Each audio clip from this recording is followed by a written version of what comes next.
Lukas Lim. Ya, terima kasih Brother Joni. Suara saya jelas nggak ya? Ya, jelas. Oh iya, sebab ini pakai laptop anak saya kurang ngerti. Ya, selamat malam semua. Ya, Tuhan Yesus berkati. Saya Lukas Lim, CP Sudirman. Saya akan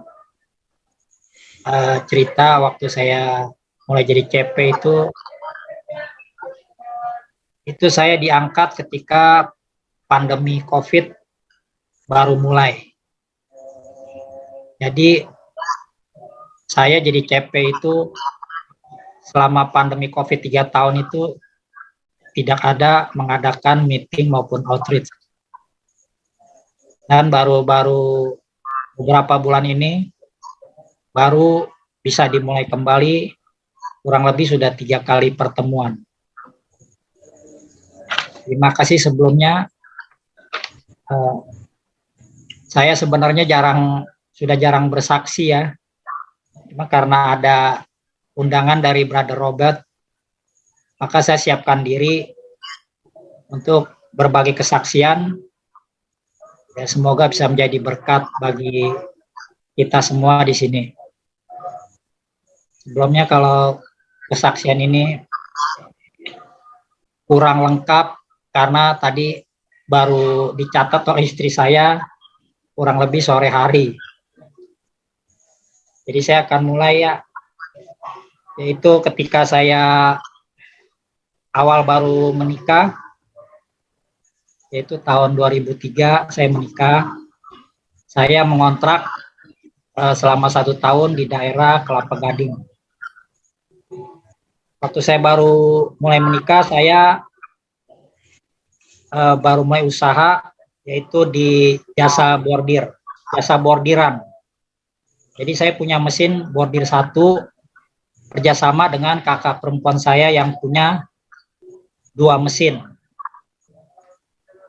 Tapi sebelum saya usaha bordir, saya punya harapan dan keinginan untuk usaha di perikanan, yaitu bekerja sama dengan adik istri. Karena adik istri sudah lebih dulu usaha di perikanan, yang saya lihat ada hasilnya yang lumayan. Tapi ini akan saya cerita di bagian yang lain. Saya akan lanjutkan. Dari usaha jasa bordir ini, itu untuk dapat memenuhi kebutuhan rumah tangga saya, yaitu sehari-hari. Waktu itu tahun 2003 itu sebesar saya itu dapat bagian itu sekitar 3 juta. Walaupun sebenarnya usaha dari jasa bordir ini lebih dari 3 juta. Cuman waktu itu kakak perempuan saya yang lain ada 2 itu punya masalah keuangan.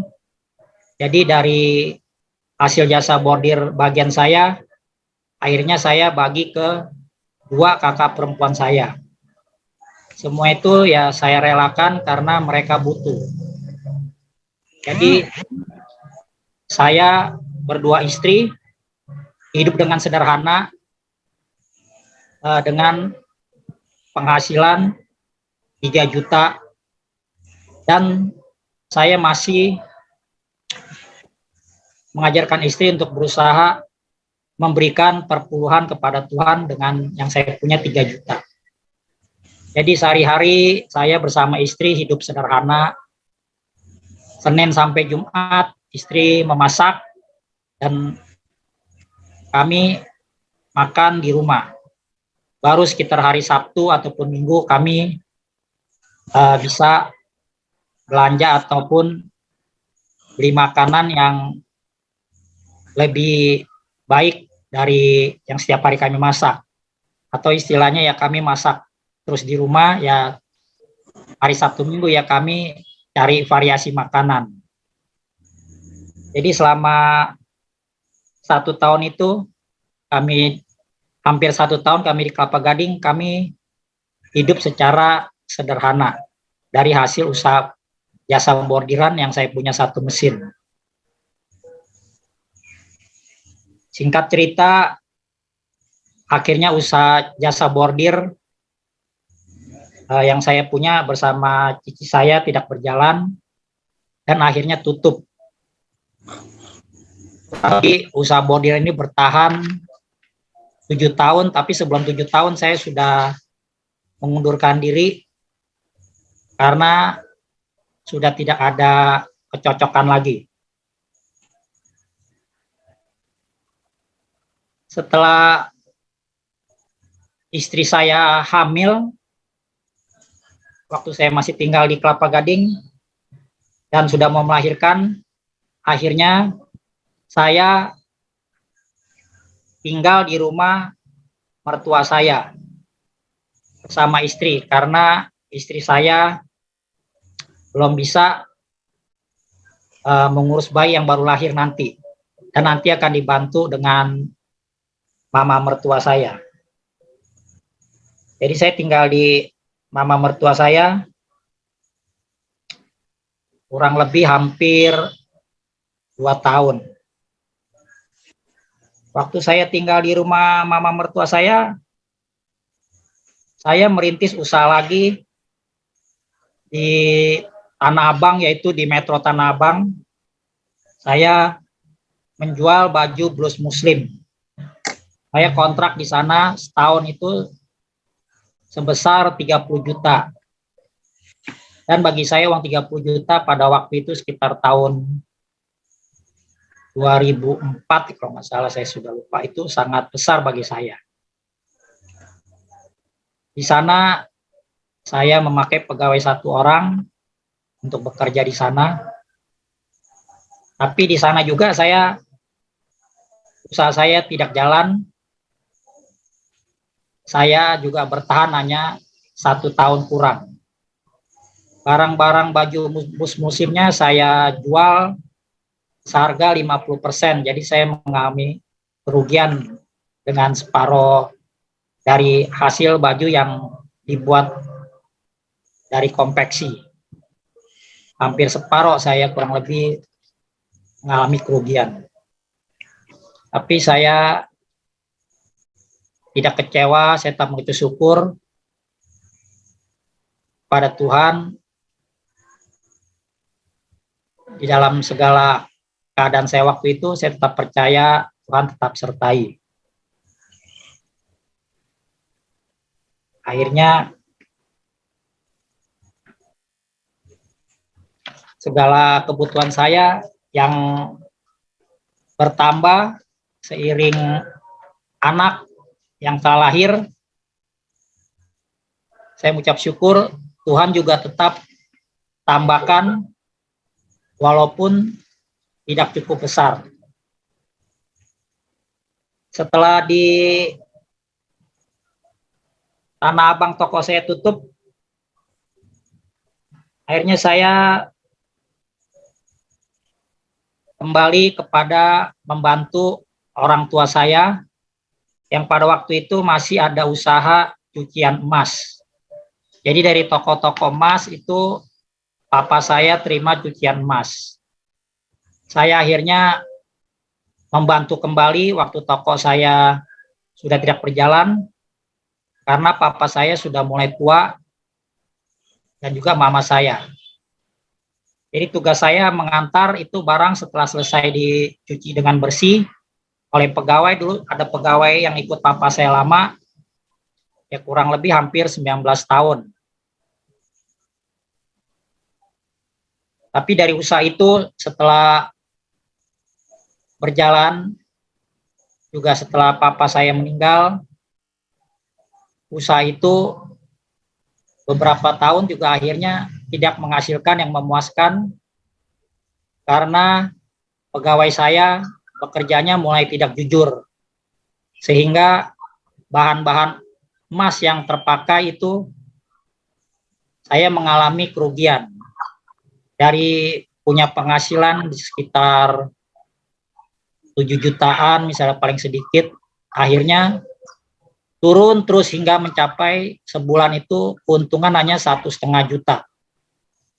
Sedangkan kebutuhan saya itu lebih dari 1,5 juta. Dari sana akhirnya dengan berat hati, usaha cucian emas pun akhirnya saya tutup setelah saya berumbuk dengan mama saya. Tapi ya puji Tuhan, ketika pekerjaan cucian emas yang telah saya tutup, Tuhan sudah sediakan bagi saya usaha yang baru, yaitu usaha yang saya harapkan kurang lebih 6-7 tahun lalu, yaitu usaha perikanan. Sebelum usaha perikanan ini Tuhan berikan kepada saya, dalam mengalami pergumulan hidup, saya bersama istri senantiasa berdoa. Bahkan kadang-kadang ketika saya tidur bersama istri saya berdua, saya bersama istri saya ngobrol, kita ngapain ya dengan keadaan sekarang ini. Jaga toko sih bisa karena kakak saya punya toko, tapi saya kurang berminat. Karena saya tetap berpengharapan punya usaha perikanan bersama adik istri saya. Karena saya melihat usaha perikanan adik istri saya itu ada hasil yang lumayan. Maka ketika Tuhan gantikan dengan usaha perikanan itu ada masa-masa saya bersama istri saya itu saya berdoa ya hampir mungkin setiap hari, dibilang setiap hari ya bisa seminggu berapa kali itu kami berdoa terus untuk mengharapkan bahwa kami punya impian, kami punya harapan untuk punya usaha perikanan ini. Amin. Saya berdoa itu, saya merasa begitu lama karena bertahun-tahun saya sampai tidak ingat. Bahkan dari doa saya yang menggebu-gebu, sampai doa saya mengecil karena harapan saya, impian saya untuk punya usaha perikanan ini belum tercapai juga. Ya. Tapi itu dia, sesuai firman Tuhan, jangan tinggalkan ibadah. Ya. Karena saya bersama istri selalu setia untuk selalu ke tempat ibadah, walaupun keadaan kurang baik, saya bersama istri tetap setia ibadah hari Minggu. Dan saya tetap berdoa bersama istri. Ya akhirnya, puji Tuhan, di saat saya butuh usaha yang baru, Tuhan benar-benar sediakan tepat waktu dan tidak pernah terlambat. Amin. Ya cukup ya Pak, waktunya udah habis Pak ya. Ya, terima kasih. Ya, makasih Pak Lukas Lim. Ya, Bro Edi Cheng mau tambahkan? Ya, tetap strong aja, be strong in the Lord, Pak. Jadi percaya dengan Tuhan, tetap setia. Suatu hari, waktu Tuhan ada waktu yang terbaik. Itu aja masukan dari amin. saya. Amin. Oke, makasih untuk kesaksian dari Bro Lukas Lim. Teman-teman, kasih plus dong buat Lukas Lim, Regional DKI.